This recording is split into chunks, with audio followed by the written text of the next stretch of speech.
Well, hey, welcome to Just an Opinion, number one, very first installment, and maybe it'll be the only one if nobody watches it or I get lots of boos and hisses and thumbs down and terrible comments and all that.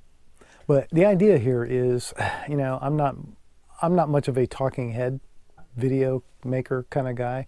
I prefer to make gun reviews and shooting videos and things with at least a little bit of activity and action in them, although I oftentimes feel like there's a lot of things that go unsaid or things I would like to say, opinions that I would like to throw out there that are completely inappropriate to do during the course of a shooting video or a gun review and what have you. So the concept of here, just sit here at the little tabletop studio. This is where I do those top-down views that you see in the videos. Just sit here and chat for a few minutes, hopefully keep them short and to the point.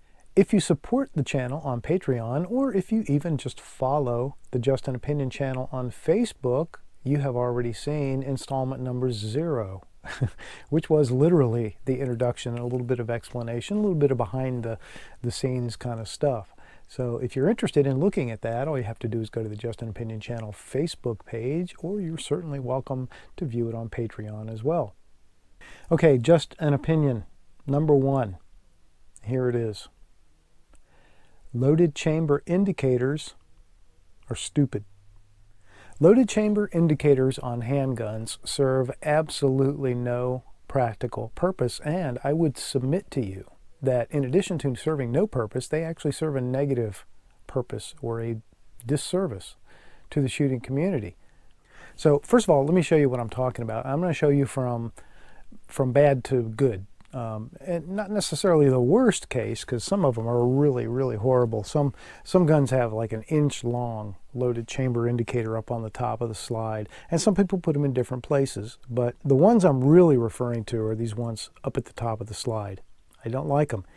Even if it's just a peephole, I still don't like it. But what I really hate is when it's some kind of a little lever that pops up when the chamber's loaded. Okay, so here's an example. This is the Sig Sauer P320X Compact, and this is one of my favorite handguns. I adore this gun, but it has this stupid loaded chamber indicator up top, and I don't like that.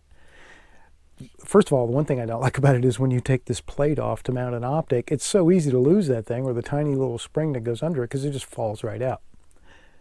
Number 2, when you put an optic on here, that's just one more place for gas and carbon and soot to escape in a direct line back to the lens of your optic. So your optic, if you have a loaded chamber indicator, your optic gets filthy really fast. And this one is small, so it's not the worst, again, not the worst example. A lot of them make them much, Springfield Armories are all much bigger.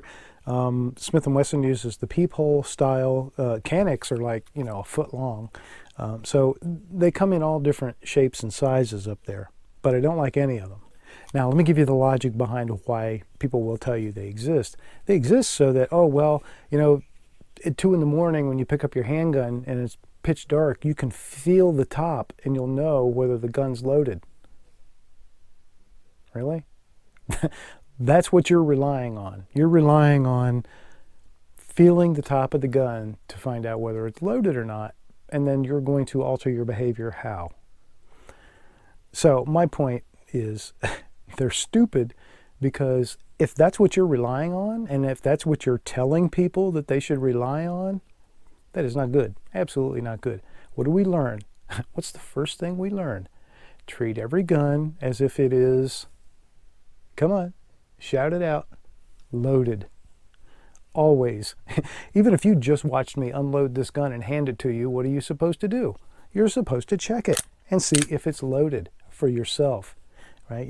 It doesn't say treat all guns as if they're loaded unless you can tell that the loaded chamber indicator isn't sticking up. No.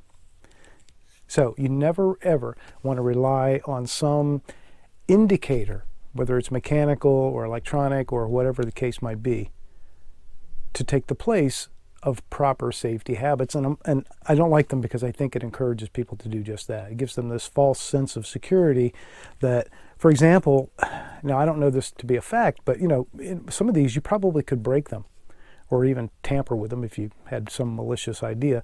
But you could break that or tamper with that so that it doesn't look like it's a loaded chamber when in fact it may be a loaded chamber. So they're useless. All right, so this is the case of a bad one mostly because it can get lost, and also because it interferes with the optic, and I really don't like that. All right, next one, and this is also a Sig Sauer. Just because that happened to be the first one I saw with the example I was looking for. This is the P365XL, and it has a loaded chamber indicator by way of just a little tiny notch at the back of the barrel hood, right? Right up against the breech.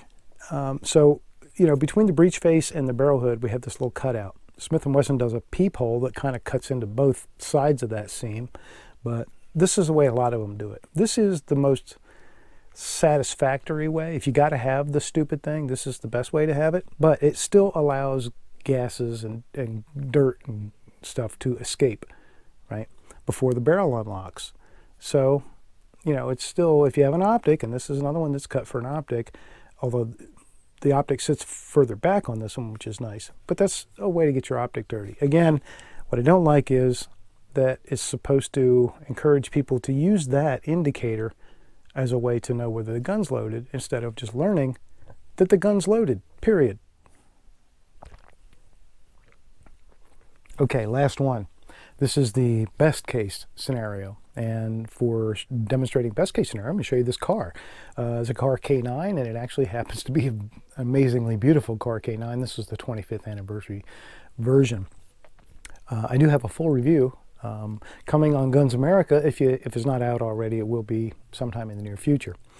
So look for that there. But anyway, this one is completely without any sort of loaded chamber indicator. Look at that.